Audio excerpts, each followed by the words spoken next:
ಇನ್ನು ಮುಂದೆ ನಿಮ್ಮ ನೆಚ್ಚಿನ ಧಾರಾವಾಹಿಗಳ ಫುಲ್ ಎಪಿಸೋಡ್ಗಳು ಸನ್ ನೆಕ್ಸ್ಟ್ ಆಪ್ನಲ್ಲಿ ಮಾತ್ರ. ಅಲ್ಲ, ನಾನು ಇವರಿಗೆ ಕ್ಲಾರಿಫಿಕೇಶನ್ ಕೊಡ್ತಾ ಇದ್ದೀನಿ. ಇದೆಲ್ಲ ನಮ್ಮಿಂದನೇ ಆಯ್ತು ಅನ್ನೋ ಥರ ಮಾತಾಡ್ತಿದ್ದಾರೆ. ಸಾಕು ದತ್ತ. ನೋಡಿ, ಪರಿಸ್ಥಿತಿ ಕೆಟ್ಟದಾಗಿದ್ದಾಗಲೇ ನಾವು ಒಳ್ಳೆ ರೀತಿಯಲ್ಲಿ ಯೋಚನೆ ಮಾಡಬೇಕು. ಅದನ್ನೇ ಪಾಸಿಟಿವ್ ಥಿಂಕಿಂಗ್ ಅಂತ ಹೇಳೋದು. ಹಾಗಂತ ಈಗಾಗಿರೋ ಘಟನೆನ ಜಸ್ಟಿಫೈ ಮಾಡ್ಕೋತಾ ಇಲ್ಲ. ಎಲ್ಲೋ ಒಂದು ಕಡೆಗೆ ನಾವು ಇದಕ್ಕೆ ಕಾರಣರಾಗ್ಬಿಟ್ವಾ ಅಂತ ನನಗೆ ನೋವು, ವಿಷಾದ ಇದೆ. ಆದರೆ ಇದ್ರ ಬಗ್ಗೆ ಚರ್ಚೆ ಬೇಡ. ನೀವೆಲ್ಲ ನಿಮ್ಮ ಕೆಲಸದ ಮೇಲೆ ಕಾನ್ಸಂಟ್ರೇಟ್ ಮಾಡಿ. ಶರತ್ ಆತ್ಮಕ್ಕೆ ಶಾಂತಿ ಸಿಗಲಿ, ಹಾಗೆ ಆ ನೋವನ್ನು ಭರಿಸೋ ಶಕ್ತಿ ಶರತ್ ಕುಟುಂಬದವ್ರಿಗೆ ಕೊಡಲಿ ಅಂತ ಆ ಭಗವಂತನಲ್ಲಿ ಪ್ರಾರ್ಥನೆ ಮಾಡ್ತೀನಿ. That's all.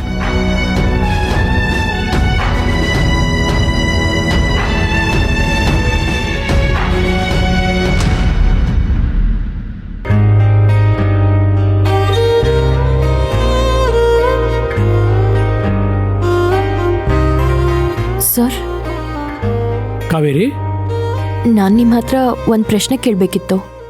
ಕೇಳಮ್ಮ ಕಾವೇರಿ, ನಿಸ್ಸಂಕೋಚವಾಗಿ ಕೇಳು.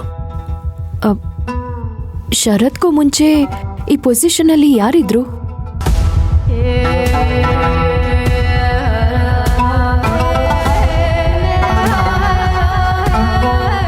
ಶರತ್ಗೂ ಮೊದಲು ಆ ಪೊಸಿಷನಲ್ಲಿ ನನ್ನ ಪ್ರಾಣ ಸ್ನೇಹಿತ ರಾಜೇಶ್ ಇದ್ದ.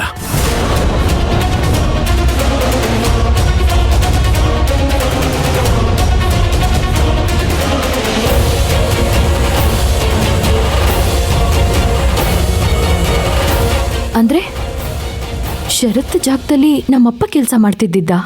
ಹೌದು, ಶರತ್ ಜಾಗದಲ್ಲಿ ನಿಮ್ಮ ತಂದೆನೇ ಕೆಲಸ ಮಾಡ್ತಾ ಇದ್ರು. ಯಾಕೀಗ ಆ ಪ್ರಶ್ನೆ? ಕಾವೇರಿ, ನಿನ್ ಭಯ ಏನಂತ ನನ್ಗೆ ಅರ್ಥ ಆಗ್ತಿದೆ. ಆದ್ರೆ ನೀನ್ ಅನ್ಕೊಂಡಿರೋ ಥರ ಇಲ್ಲಿ ಯಾವ ಭಯನೂ ಇಲ್ಲ.